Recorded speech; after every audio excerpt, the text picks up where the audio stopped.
Welcome to the Suzanne Northrop Show, where the spirit world comes alive.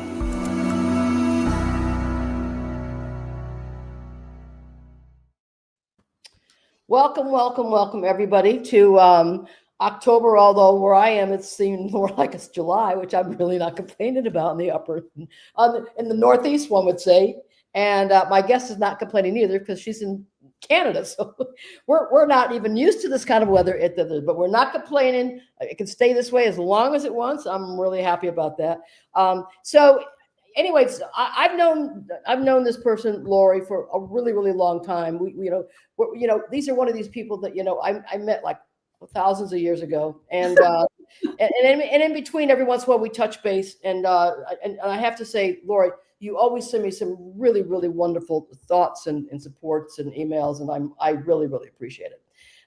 So Lori's a very interesting person, but one of the reasons that I like about her, which we're going to get into in a minute, I'm actually going to read her bio, but a lot of times I get the questions all the time on like, how do I open up the door? How do I learn to listen? How do I know, it's a message? What are those messages? How do I interpret them? And how do I know it's not just in my brain or I'm not just making it up? This is what Lori does. This is her specialty. Her thing is 101 access, and that's what she does in terms of doing that. So I'm going to read you her wonderful bio. Lori Wilson and her spirit guide, with whom I love, is a grandmother.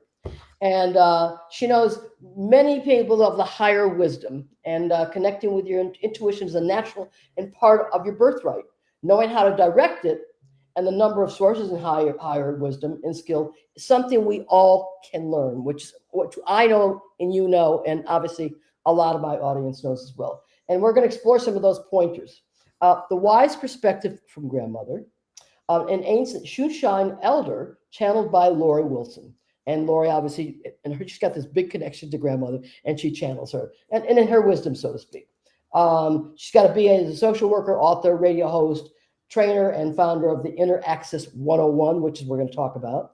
And she provides traditional counseling, intuition-based services, and a successful practice since 1983. Oh my God, we did talk about this, didn't we? Okay, I know. We are 1,000 years old. But she's got a degree in psychology and family studies from the University of Guelph. I probably killed that name. And master social. Okay, thank you.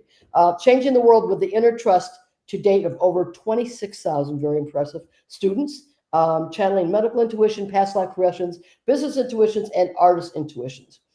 One of the key influences of grandmother is to learn about that intuition, to learn how to make it work for you. And the whole idea in life, as I've learned, is that we get messages and we always can't interpret them, or we want to have more of them, or want to know the way that our channels, so to speak, work. And so this is what she does. And she has her journal writing. That's how she started doing this. And her daily, monthly, yearly, she's got books. We'll talk about that down the road.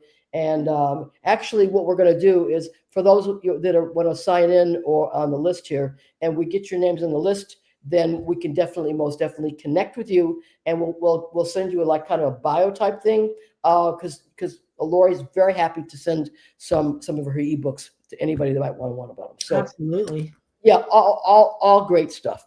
So anyway, so that's basically the deal. So welcome to the show, Lori. Thank you. Grandmother, we've got to welcome grandmother too. Yes, she always feels welcome. Thank you. That's great.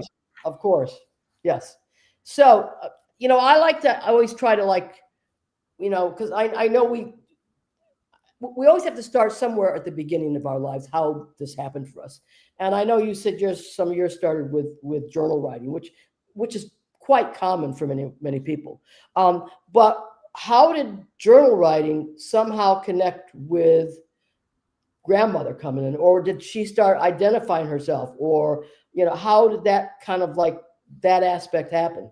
Come about? Well, thanks for asking. Yes. Well, I mean, it did start with journal writing. As you mentioned in my intro, I'm a social worker by profession. That's that I've been doing counseling my whole career. But I was trying to sort through an issue with my, do I end my first marriage or not? It was not my picture. It was never anybody's picture at all. not what I wanted to do. And I didn't have anyone to talk to because, privacy is important. Of course, and, absolutely. and not too many. Who's going to tell the person? Exactly. So I was talking to The myself, facts, so to speak. I was talking to myself in the journal, following my best advice, saying, don't go insane, write in your journal. So as I was writing, there'd be lists, there'd be pros and cons, and talking to myself. And then just one day, it was just like, I don't know what to do. It was like a plea to God, really, to higher wisdom. Mm-hmm. And you have to remember, I had never heard of channeling before at all. So then grandmother pops in. I could see her in my mind's eye, like not as an apparition, but in my mind's eye. And she said, I am Ruth, keeper of the whales. 'Tis I who send them to you in your dreams. And it was like, well, that's interesting. So then I had been dreaming about whales for 3 years prior, almost every night. I love whales. I grew up along the St. Lawrence River in Quebec, so I saw a lot of whales. So I thought, oh, I've made up an ancient Shoshonee Elder, like she came in traditional garb, and I was making up this archetype is what I thought it was, to talk to myself. I thought, oh, all right, an archetype, that's great. An ancient grandmother, oh, native, even better. So then she said right from the beginning, give me my own color pen, you use your color pen, we'll have a conversation. So all the while, for months, I'm thinking it's just me, but I could hardly wait till my kids, my non-sleeping kids at that time, would go to sleep at night. And then I'd pull out my journal. It's like, grandmother, are you there? Oh, yes, child, she'd answer. So I thought I was just talking to myself until a friend of mine, I just said, I'm doing some amazing writing, some poetry, almost like talking to an aspect of myself. And so she said, well, read it to me. And then, of course, there was no turning back. She says, you're not talking to an archetype. You're channeling grandmother. She told you she was from the 1400s when the two of you lived together in the Shoshonee tribe in the Wind River area of Wyoming. So I had all the details, but I thought it was just storytelling. Right. So she said, no, this is real. Right. So, of course, this is back in 1989. There was probably 2 books on the planet at that time about channeling. Now there's probably 200,000 books. But so I read one. Well, traditional mediums, it wasn't really called channeling.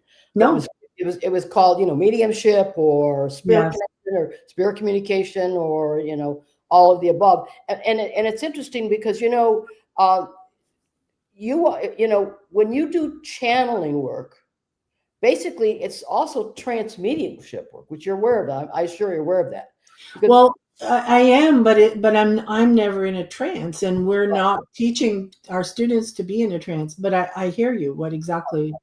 And you and I have had great conversations over the years about the terms and the language that gets thrown all into a big melting pot. Yes. So I've loved learning, especially from you, because you're a very respected medium. And we've had talks over the years about like, how is mediumship different than what I'm considering myself doing channeling.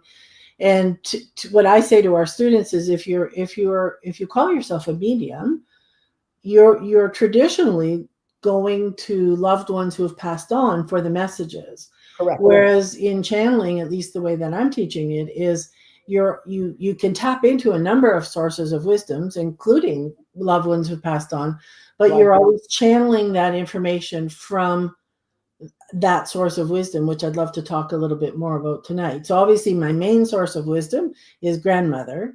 But if I'm doing medical intuition, for example, grandmother's nowhere in sight. I'm using my intuition, but I'm tapping into the client's body. If I'm doing business intuition, I'm using my intuition as the tool, but I'm tapping into the innate intelligence of their business, not their body, not their ancestors, not grandmother. So that's a big part of what we teach at Inner Access 101 is like, what are the sources of wisdom you could tap into, and how do you go get them and get them at will? So, yeah. Well, it's kind of interesting because I am a traditional trance medium. We're just having this discussion. Yeah. And a trance medium the thing is that I am still working as a medium, but when I go into trance, which I don't do very often, I don't do very much anymore, although people still request me to do sittings and seances to do that. I'm dealing with my control, who, by the way, her name is Elizabeth, and she's Scottish. I have no idea who she is, where she comes from. But what happens is that my interchange with her, my voice changes. Yes. And I have this Scottish accent. And it spooks a few people out, and the thing is that, so when you're working with a control, that's the function of a control. They're in the non-physical realm, overviewing everything, what's going on, and they're using, not that they're really using your body, but it's the same thing as like using that sort of like connection. Yes. Yeah. And I actually really learned how it was actually defined from a very well-known medium of I would say like right around Edgar Casey's things, Arthur Ford. Okay.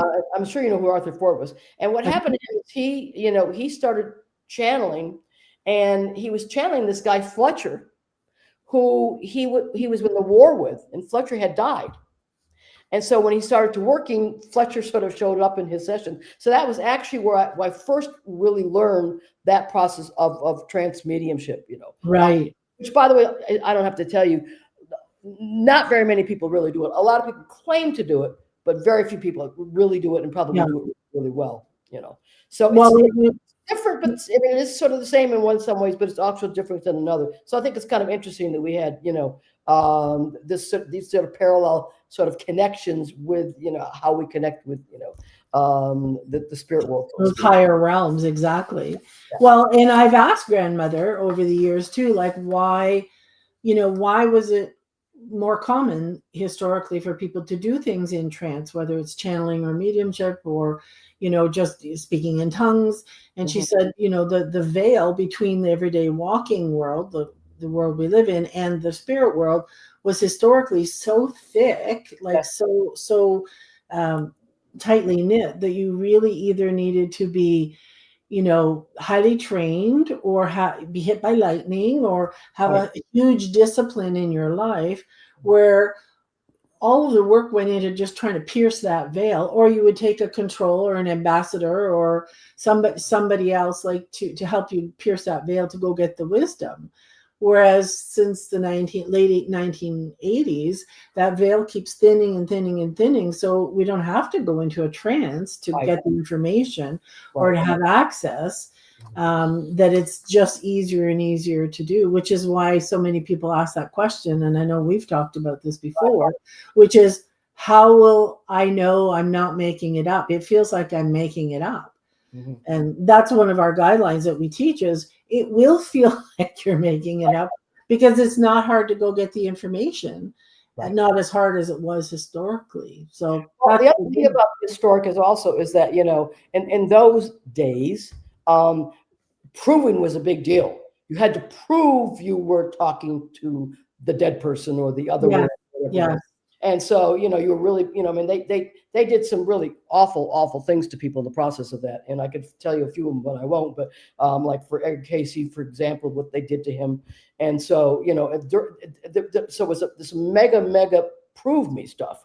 And so, that went from, obviously from, what you're talking about, that century, 18th century, British, because that's where it all came from, to into, the United States.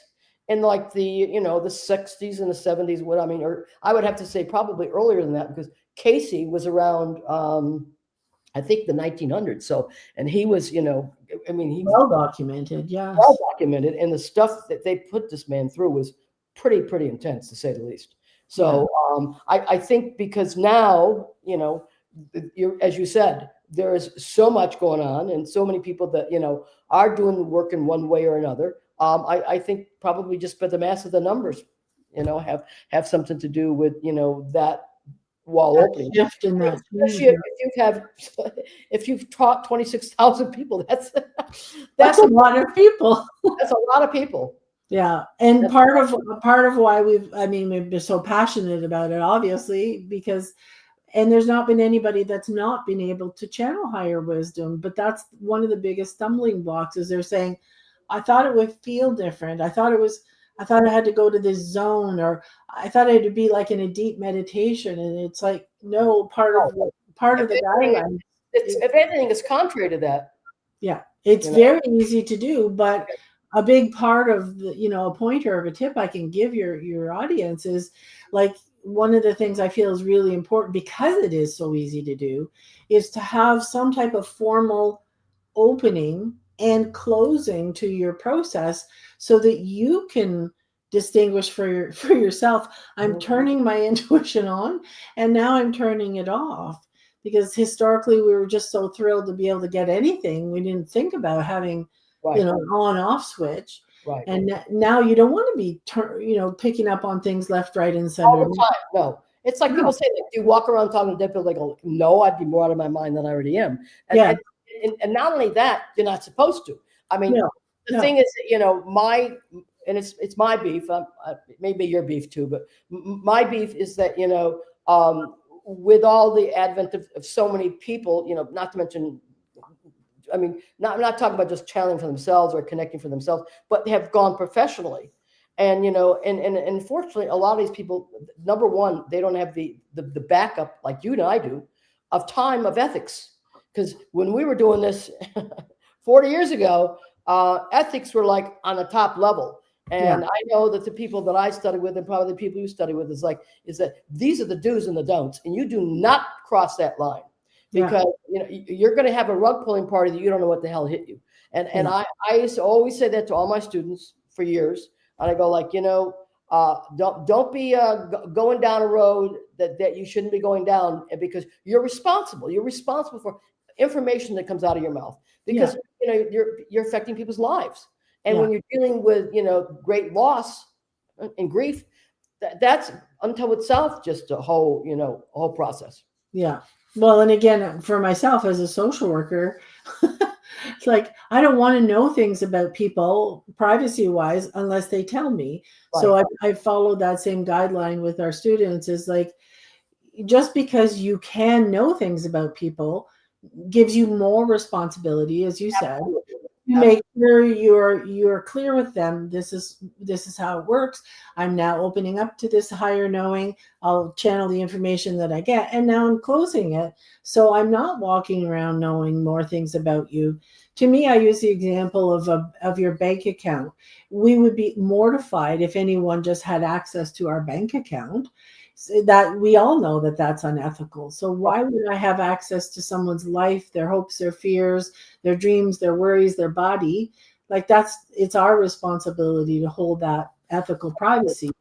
And the more experienced you are, the more you have to hold it. The more, because in life, the more powerful you are, which has to do with every level of life, the more responsibility you have. Yeah. And I don't even have to tell you the people that misuse that power. I don't even have to go down that road, because we know the results of that. It's not a good one. So and I'd like to say to people that are just learning, or when a lot of this was becoming more popular, especially in the early 80s, there was a lot of party tricks or pickup lines, or like, hey, I'm getting a message for you.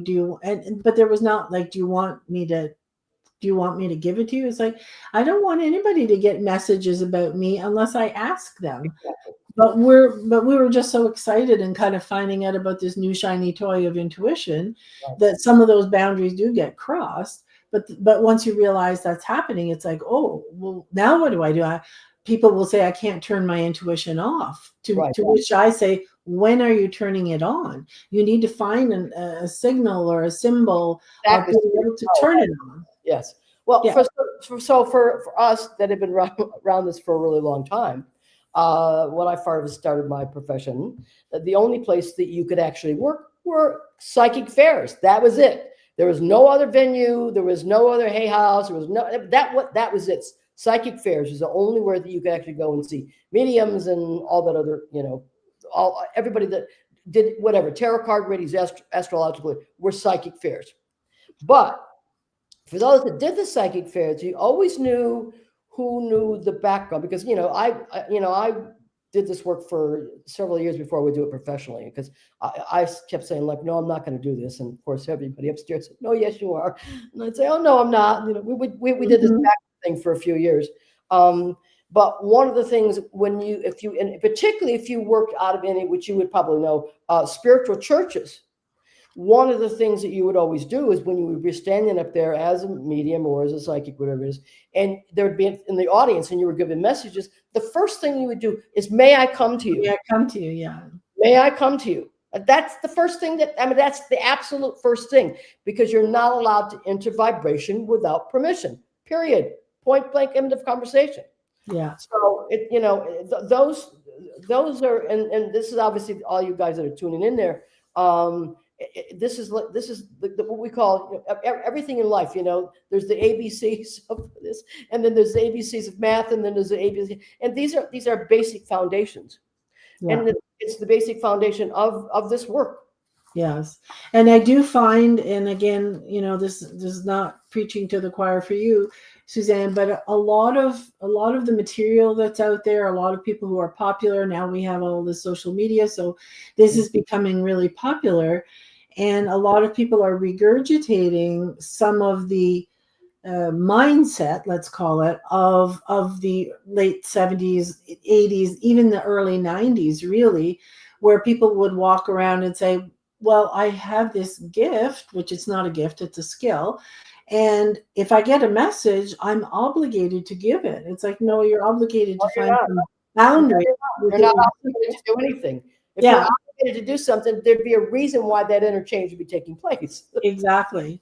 So you want to find a way, I have a chapter in my medical intuition book where it says, my higher self gave your higher self, or your higher self gave my higher self permission. It doesn't wash anymore. Like we didn't know why we were getting things in the past, but a big part of it is because it's getting easier and easier to use your intuition to get things. So we have to have that respect and that professionalism to make sure that we're not using our intuition in day to day, which again, as I mentioned earlier, is having that opening and closing. It's like, if I had my cell phone and I want to phone Suzanne, I'm going to have a way to dial her number, but she knows either that I'm going to call her, or she sees me on the screen to say, okay, Laurie's calling.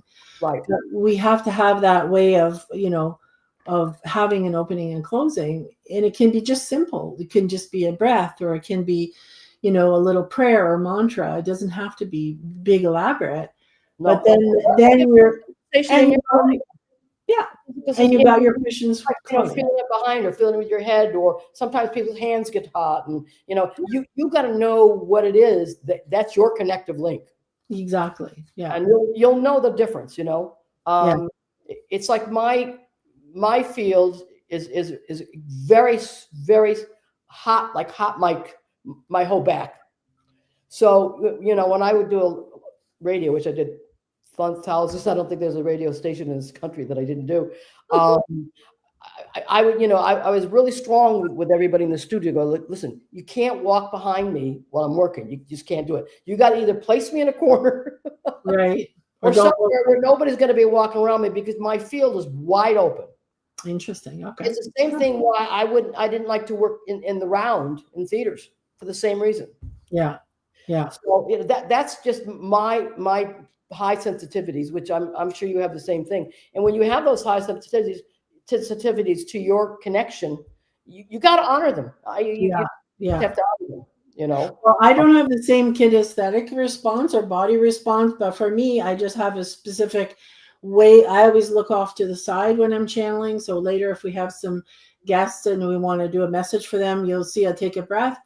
And then I look off to the side. So that's my on signal, and then I say thank you and finish, because I see grandmother, in my mind's eye. I don't have to take the breath. I don't have to look off to the side.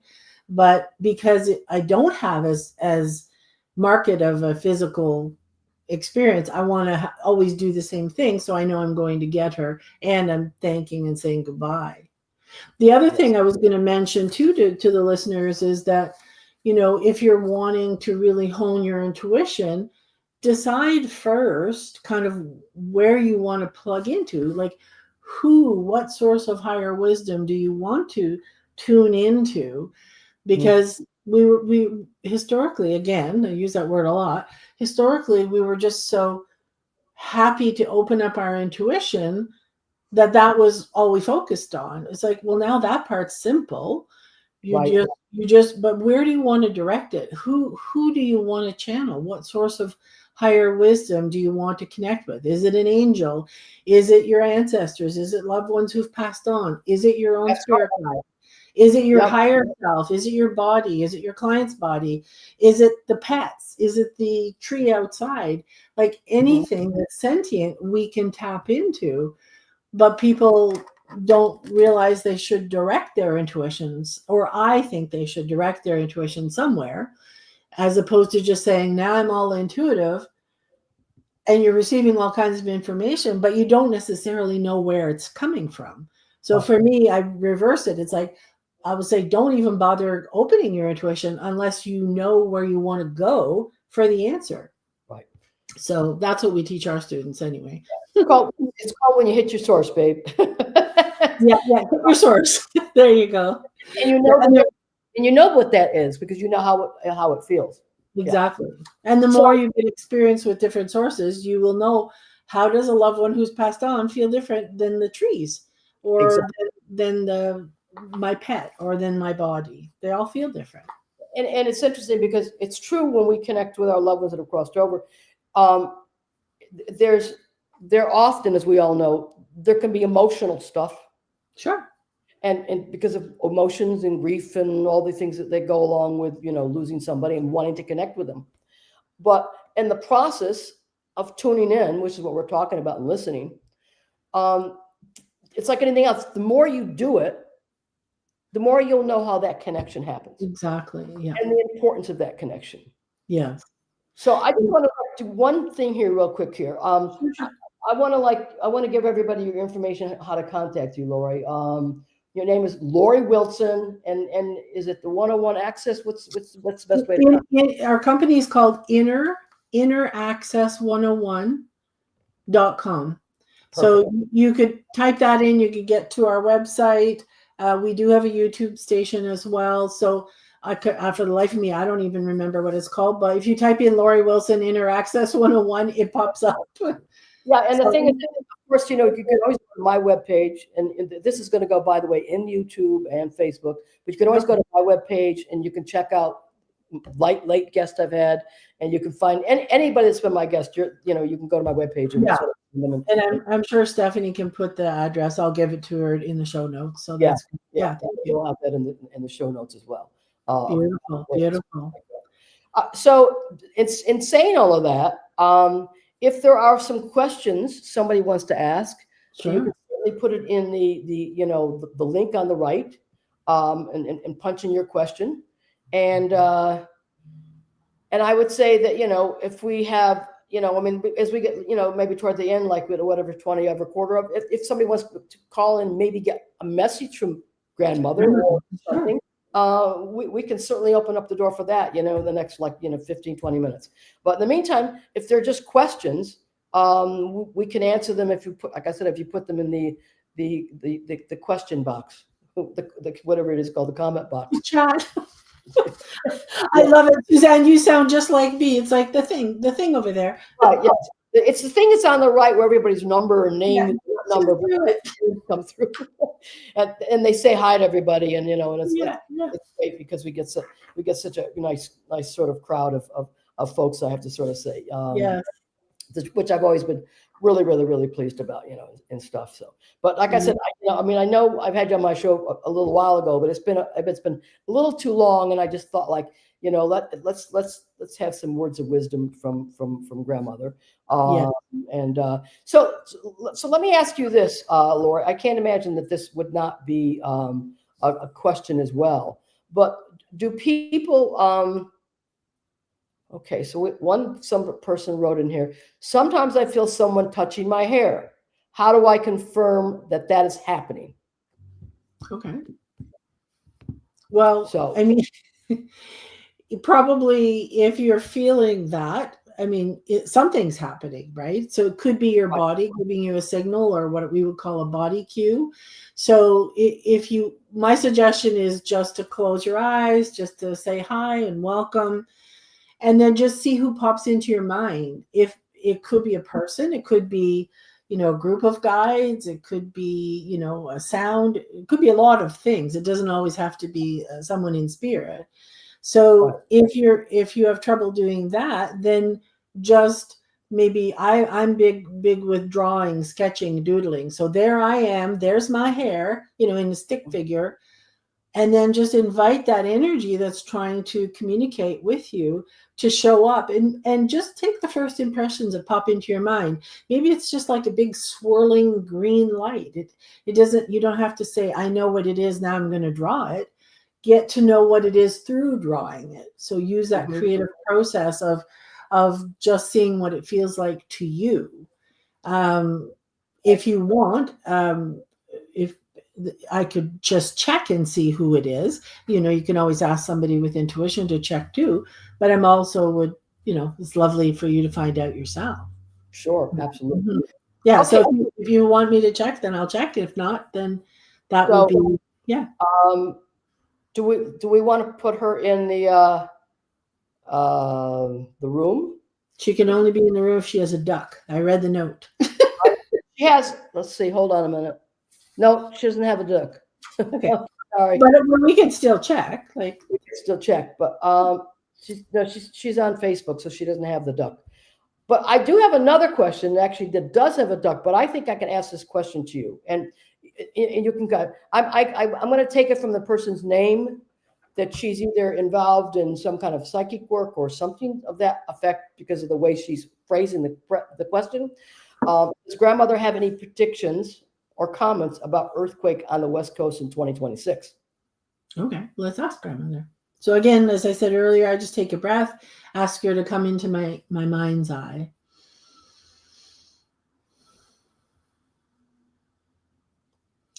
Grandmother is saying there have been predictions really from the beginning of time, and most certainly over the last 20 years, about not only earthquakes, but the whole West Coast sinking into the sea. As you will notice, you are still here. We are still here. And so I do see little eruptions here and there, but nothing that will change the water levels, nothing that will change the landscape itself. A big part of why those predictions have come into place is because there have been so many technologies, especially over the last 17 years, that are fiddling with ley lines, with sound, with how to procure oil from the ocean floor, radar, sonar. And so there was a lot of predictions put in place in case something of the technology world went awry. But now most of those technologies are fairly streamlined, so I do not see that there will be large earthquakes or something that will change literally the landscape of our cities, or the landscape of the ocean, or result in human calamities, so to speak. So I am not seeing that for next year. Okay. So we have one other question. And this is, we talked about this earlier. There's somebody that wants to make sure that this is being recorded and it's available. Okay. And I could ask, do we know how we go about doing that, Stephanie? Yes? Yes, it's being recorded. Yes, it is being recorded. Okay, and so how do they get a copy of it? Oh, we're going to send out a replay? Okay, got it. So and now we're getting a lot of these questions. Everybody's like wanting to know these. This is great. Yeah. So the other question is, she's having, she's trying to communicate with her spirit creams. She's had some absorption issues and stuff. I'm having trouble connecting. But again, if you're on this link, Lori is going to send you, tips on her email or whatever you want to, how your book or whatever you do it. So that will take care of that. And then this other person said, we will play out a replay. And I wanted to know, meditating is fairly successful, but I don't always remember my dreams. And I totally understand that. But the other thing that I wanted to know is, will it be available on Susan's YouTube channel? Yes, absolutely, on my YouTube channel. But the other question that I did want to answer but there's like, we got so many going on here, about animals. And the person said that they know from me that this is true. So she says that her animals she feels them jumping on her bed. Absolutely. Absolutely. The spirit animals, your dead four-legged people, absolutely will come and visit you, and they will jump on your bed. So no, you're not losing your mind. This does happen. By the way, humans do that as well. I have to just sort of FYI. They'll feel like the bed has gone down and there's no other animal or human with them. So I'm just saying, because we're talking in bed sometimes is connected indirectly or directly with dreams and presence, and also the part of our brain is much more active, which is, of course, we know the right brain, the intuitive brain, is more in the foreground when we're sleeping, and the left brain, which we don't need as much, is in the background. So that's why this does happen during sleep or in the bed or during dreams or all that sort. So I hope I answered that question. And there's one other person here. Okay, so it doesn't matter which questions we ask. I'm going to ask this question here. And actually, okay, so this person wants to know about their son that's passed a few months ago. I know he sends me signs. Does he have any message for me? You could take that and I can like add to it, or I can take it and then you can add to it. How's that sound? Sure. Maybe I'll do it first because I'm less experienced than you are. Sure. Okay. His name is Stephen. Stephen. Okay. So, I mean, obviously how I connect is different than Suzanne because this is her jam, right? So if somebody asks a question about a loved one who's passed, I still go get grandmother because she's my link to the spirit world. And then she'll just go ask Stephen if he wants to come forward. And so he does. And he's presenting himself as just, very, very social, very intelligent, but he's saying in his own words, but no one really knew my intelligence. And then he laughs and he says, but especially not me. I'm sorry I didn't stick around long enough to see what everybody saw in me, but I wanted to help. I want to help hear from the other side. If I could have picked, and I didn't pick consciously, but if I could have picked, I would have wanted to be a helper, a healer. And so I can do that much better on this side of life. And there's so much chaos, so much craziness. It's crazy down there. You all know that. But I can help a lot better up here. I noticed as soon as I turned into a spirit that I've been a doctor, I've been a healer, I've been a shaman. All of those things I would have stuck my nose up at and made fun of. But now I realize my calling is to be here and help everyone. So he's laughing and kind of like playing the guitar and like, so everything's good. The tunes are still going. But I have to go back to what my soul forgot to do. And I'm sorry it was such an early exit. So okay. He's just like, thank you very much. Thank you very much. You are absolutely right. He is very handsome. And I think that he did have, in his own right, a large personality. But I believe that for whatever reason, the world didn't get to see that. And I think that's pretty key for him. There's a male with him who's like a father. So I don't know if it's literally his dad or it could be like an uncle or a grandfather who brought him over. And that person would be connected to his mom. So I'm going to say it's probably on her side of the family. So I don't know if it would be her dad or an uncle. But I want to say he knew him here before he crossed over. But it looks like he went for a while ago. I'm hearing the name Harold or Howard. So I don't know if that's somebody who's here or crossed over who was with sort of like Stephen. There must be he either has a younger sibling or he has somebody who would be like a younger sibling, which could be, of course, a cousin or whatever it is, that he's got a strong connection to, where he has actually connected to that person. I think it's a young lady. And my guessing is mom would know this.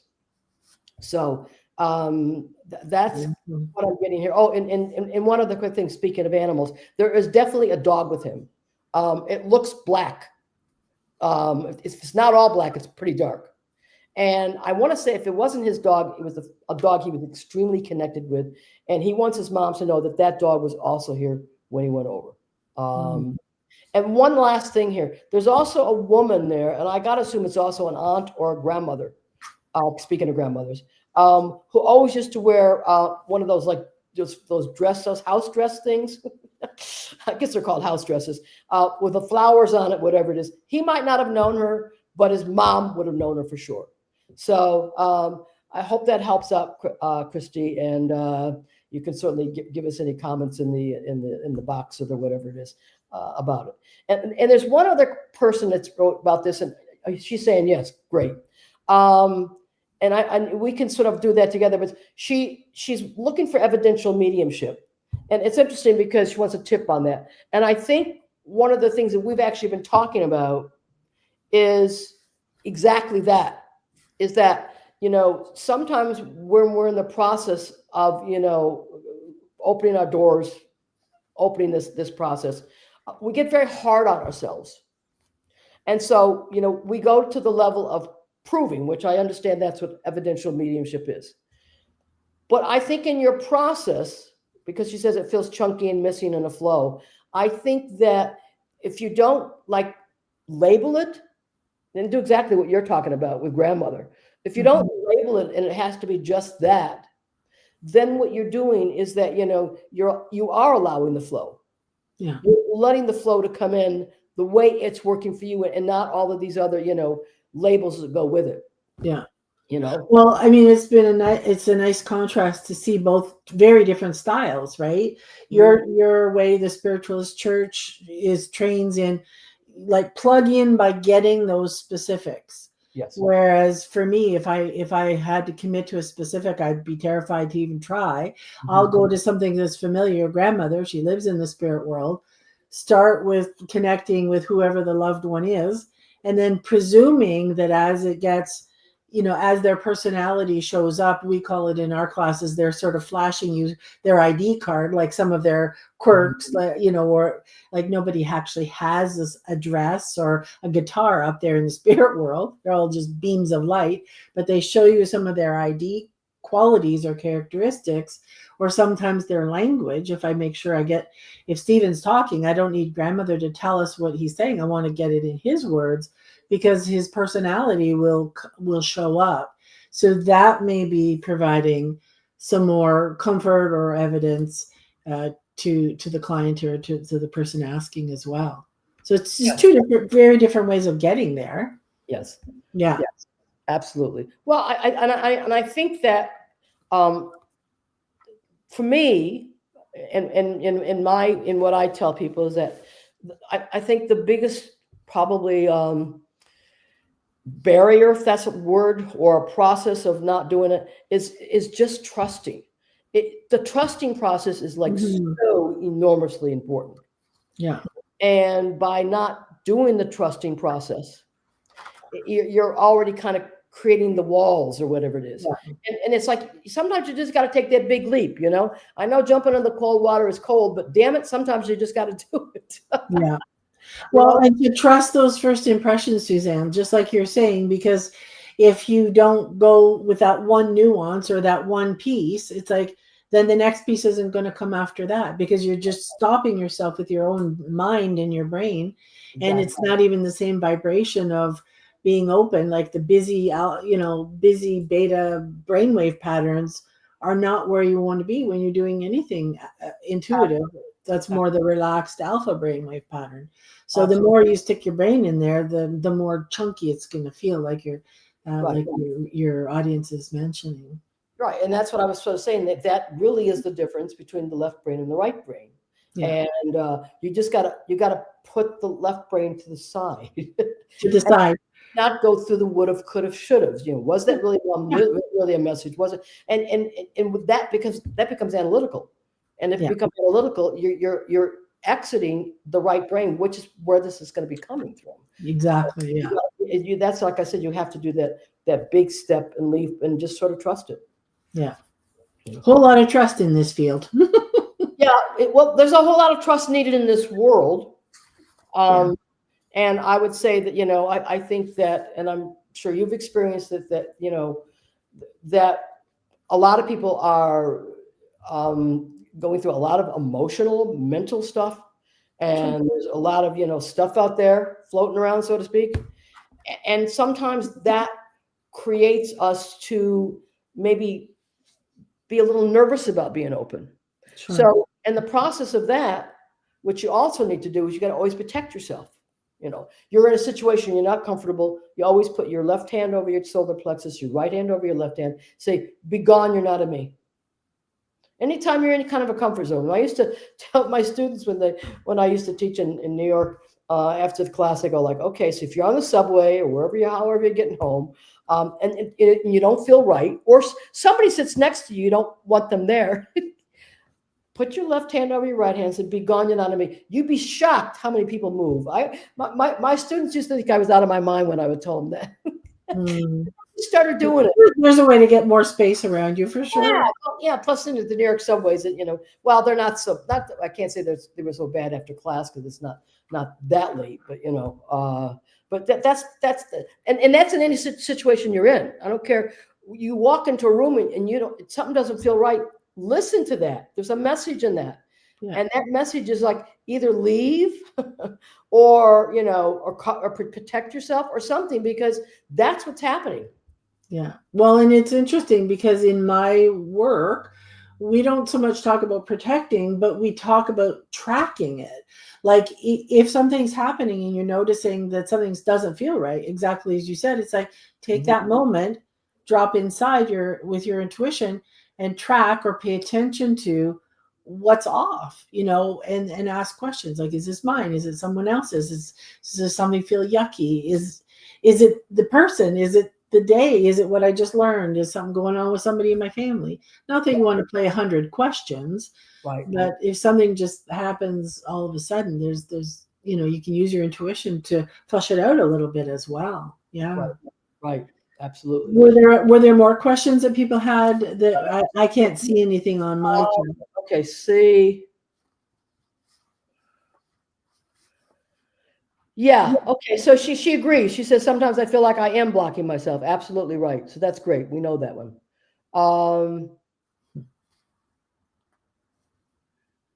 Interesting. Okay. I had recently been talking out loud in my sleep, obviously. One night, a dark figure was pulling my covers and I was telling it to be gone, etc. Also, other strange dreams, just dreams from something. This is somebody that I know from many times of connecting with us.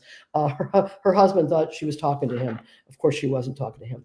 And I think I just addressed that, by the way, Sarah, about what you need to do so you aren't uncomfortable in the situation. Because remember, I told you, dream state is when the door is open, and you can always say, I'm not ready right now, or give me the message tomorrow, or give it to me when I'm walking down the road, or in some other mental activity. Because remember, that's really important that you always feel comfortable with it. Yeah. And if you set the stage, like it's that, something's happening I don't want to happen. It's like, well, when are you opening that door? Or when are you chatting with your partner or your loved one who's passed on? So, get it on paper, or get it, like you said, walking down the road. When I walk the dog, that's when you can come. Like we're so happy to hear from energy beyond the here and now, but we're also equal partners in it too. Right. And if something's not comfortable, or your guides or your ancestors are only showing up, when you're in the bathtub, or, you're in the car, it's like, oh, I just want to listen to my tunes, then give them another time, but make sure you keep that appointment, or keep that structure. Very important to keep that appointment. Yeah. So and you're in as much charge as they are. Like, you don't have to have a revolving door of information coming. You pick that. To me, that's why I said earlier, it's like, don't even bother turning your intuition on unless you decide where you want to go to know something. Yes. Then that way you're always in charge, and then you get to be every day walk around you. There's enough to figure out in life. But if it doesn't make sense and we want to go higher, then you pick where you want to go for that message. So Nicole has a question for you, for grandmother. Sure. I'm in a career transition and I'm leaning into an entrepreneurial venture using my professional skills or something on a more artistic path. Any insights from grandmother on this question? Many thanks, Nicole. Okay, perfect. Now we got a limited time, so just so that you know. Short, grandmother. So, I don't want to rush you, but I don't want you to. We have to honor time.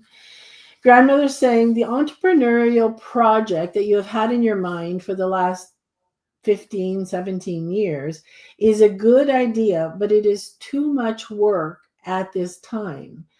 And so if you can cull it down to do something that is small and then can have other people come on board, that would be a better way to start the project. The artistic talents and passions is really what gives you the greatest joy. That can fit into your entrepreneurial passion, but your dream is too big for this stage of life. Make it doable and make sure it is scalable, that other people can carry on the shop, so to speak, so you can focus on networking and your artistic passion, because that is where your heart lives.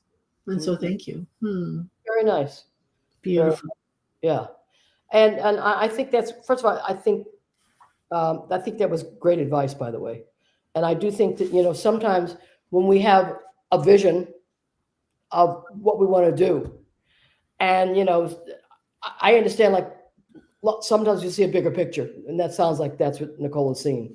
But even in the bigger picture, you want to make sure that the goal of why you're doing it does not become overwhelming, where for somewhere you start doing it and it becomes overwhelming, then you kind of lose the reason why you had the vision or did it in the first place. Yeah. Whereas if Nicole would have started it, 17 years ago, not saying you should have, but then you would have had the extra energy kilojoules in you to fiddle around with it more. But now it's just get to your bottom line. Right. Beauty. Yeah, good advice. Grandmother's very smart, Lori. She is. Hence why I talk to her every day.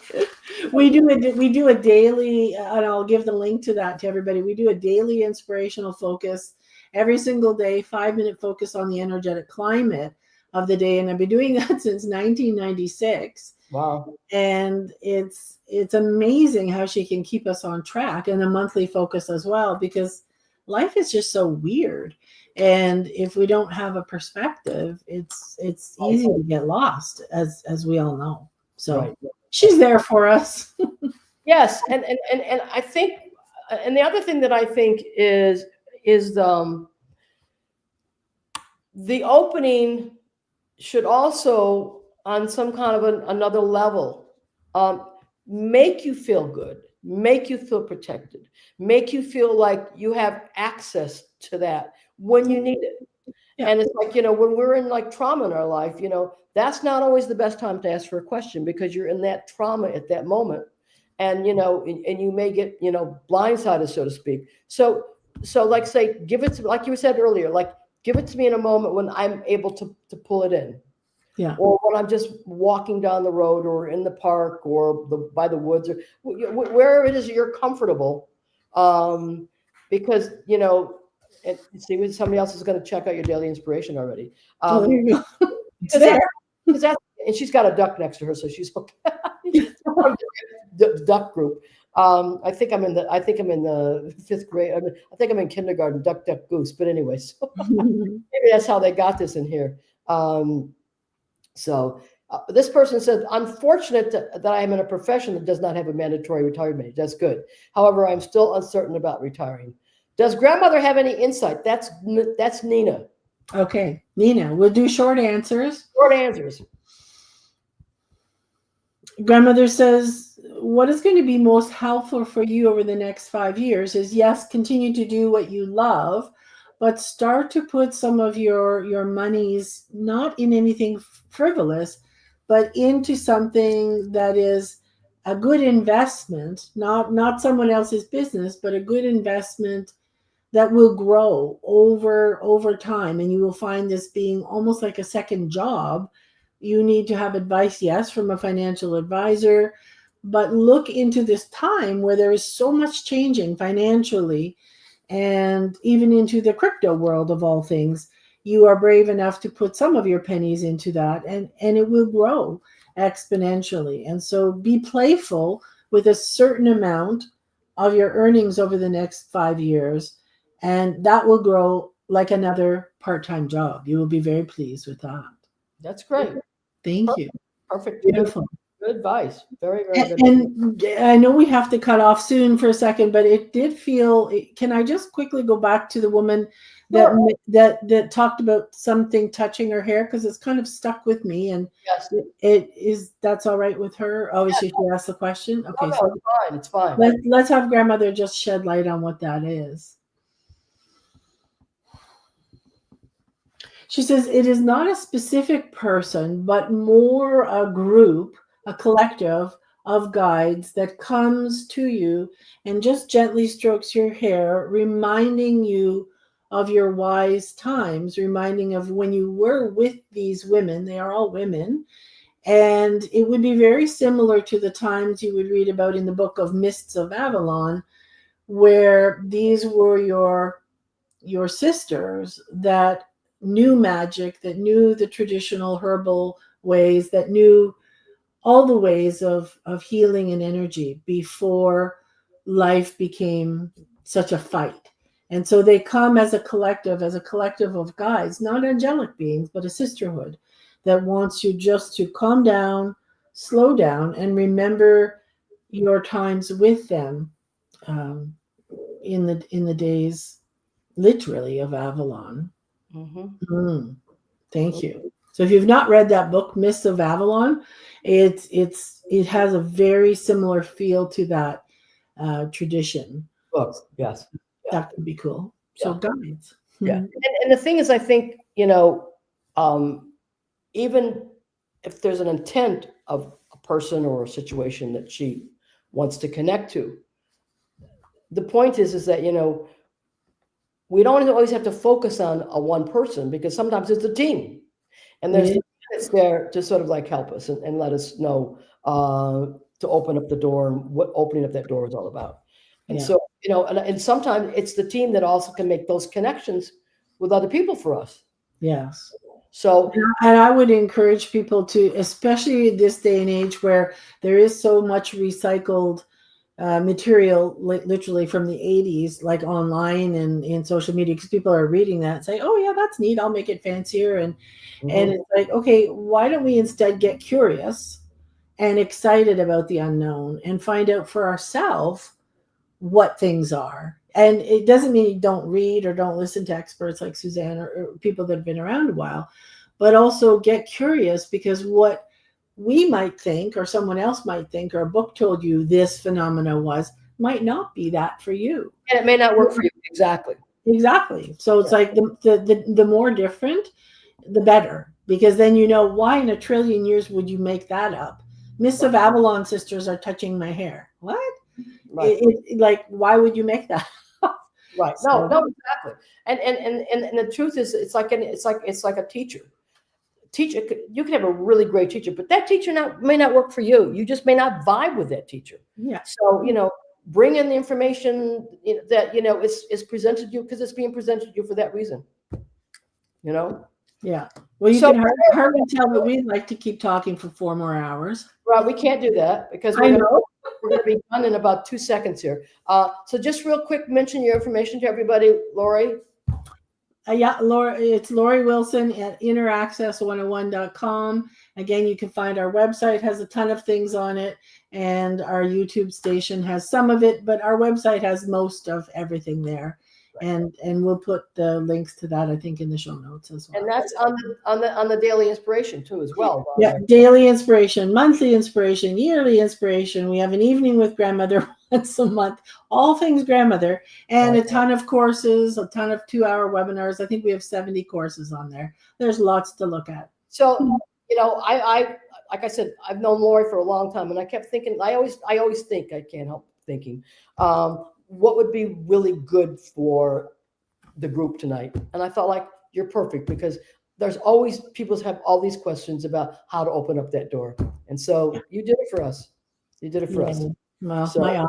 Thank you. yeah. So we're good. So thanks, everybody. And check it out. And you, like I said, you're very welcome, Sarah. And anyway, we all know that you can get all this information. It's on to YouTube and whatever it is, and you'll get it. Yay. Thanks for being around, Suzanne. It's always wonderful to see what you're up to. You too. Thanks for being a fellow pioneer.